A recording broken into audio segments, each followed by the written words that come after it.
Donc, dernier point que je voulais voir pendant ce live, et je sais que ça aussi c'est pareil, c'est un truc que beaucoup de gens que ça dérange, c'est moins de stress. Pourquoi le stress joue sur ton énergie? Je veux dire, l'explication elle est très simple. Quand tu as passé, enfin, quand tu es dans une période de stress, tu fais que avoir du stress, que au boulot c'est stressant, que à la maison c'est stressant, enfin bref, tout ça, voilà, ça te pompe une énergie folle, d'accord?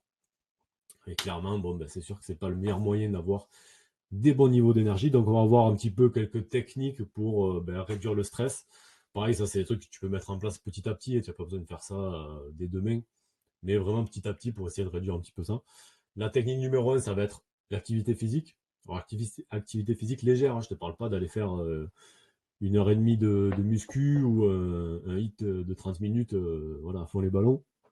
Mais ne serait-ce que de la marche, ou de la marche rapide, ou du vélo tranquillement, voilà. Juste des petites activités physiques légères qui permettent vraiment de faire baisser les niveaux de stress. Bien dormir également. Donc ça, je t'ai donné la petite astuce du magnésium, hein. Ça c'est très important. Donc essaye de te coucher, voilà, je sais pas d'écran avant d'aller dormir, essaye de lire un petit bouquin juste avant de dormir.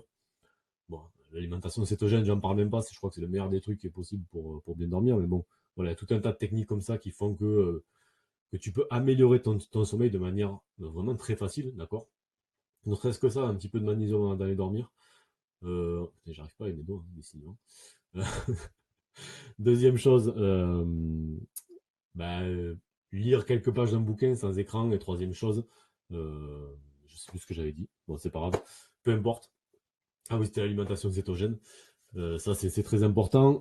Moi, ce qui est pas mal aussi, c'est de méditer un petit peu avant d'aller dormir. Tu trouves des petits tutos de méditation sur Internet et tu les suis. Apparemment, ça marche très bien.